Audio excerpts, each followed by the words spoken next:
With the recent unveiling of the GTA 6 game trailer, featuring the iconic Vice City, also known as Miami, Florida, and the confirmed release date set for 2025, anticipation is soaring.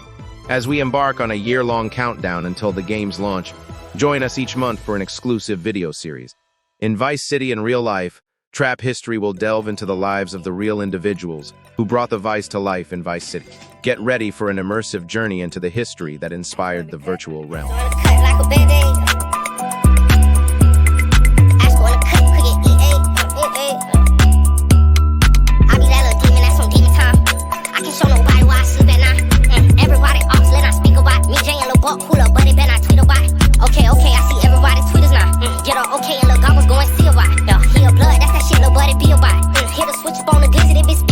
What's up, Trap History fam?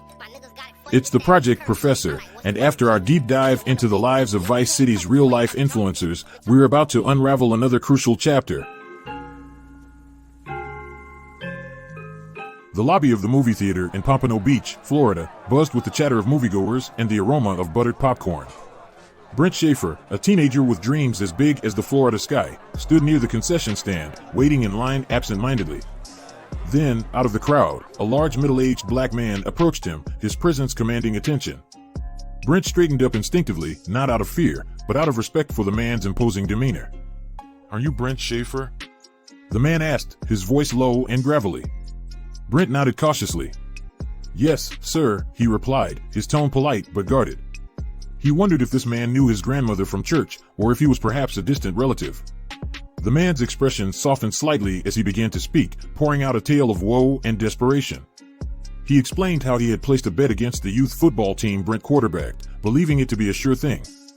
His plan was to hit big against a dope boy that didn't know the opposing team, undefeated like Brent's, had illegal overaged players bolstering their ranks.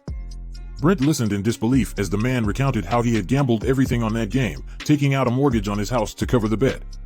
And when Brent's team emerged victorious, the man lost it all: his house, his family, his livelihood. Brent felt a mix of emotions swirling inside him: guilt, sympathy, and a twinge of fear. He realized in that moment the gravity of the game he was playing, a game where the stakes were higher than any touchdown or victory on the field. As the man finished his story and walked away, Brent was left to ponder the weight of his actions. He knew he was talented, destined for greatness even, but he also understood the dangers lurking in the shadows of his ambitions. Years later, Brent would make history on the football field, becoming an All-American and leading his college team to victory in front of record-breaking crowds.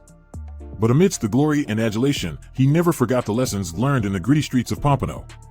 And when a reporter asked him about the pressure of playing on the big stage, Brent couldn't help but smile wryly to himself.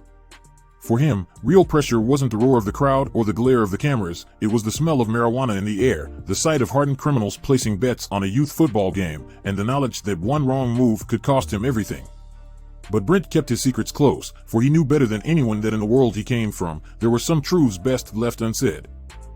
Who were supposed to be coaching young children football strictly for the love of the game, but tonight they are facing charges that they ran a gambling ring off of those very games.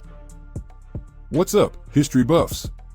It's your boy, the Project Professor, aka the Hood Historian, back at it again with another episode of Trap History. Today, we're diving deep into the underworld of youth football in South Florida, where touchdowns aren't the only thing people are scoring. Welcome to part 2 of our series on GTA Vice City in real life.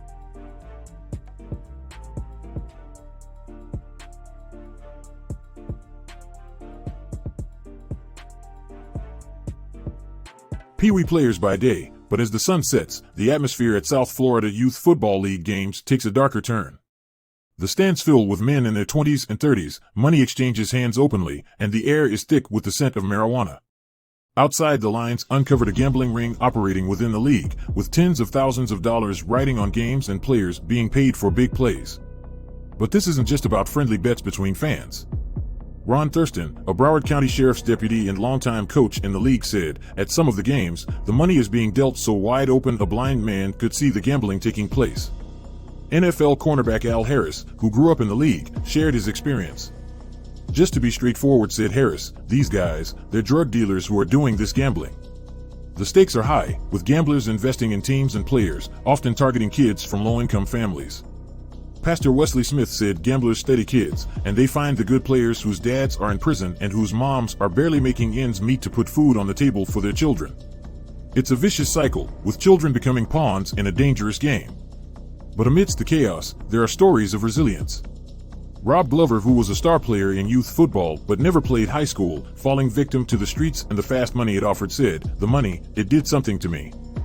Rob Glover's journey serves as a cautionary tale, but also a reminder of the power of education and community support. As we explore the real-life Vice City, let's not forget the lives affected by the lure of easy money and the resilience of those who rise above it. That's a wrap for today, gang.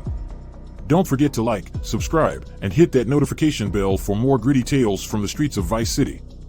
Until next time, stay educated, stay safe, and keep hustling. Peace out. Right now, a Little League football game in Lauderdale Lakes ended in a triple shooting. The victims are 3 juveniles, and Local 10 News reporter Parker Branson is live at the scene with the latest. Janice, good afternoon, and we are hearing that there was possibly gambling on this Little League football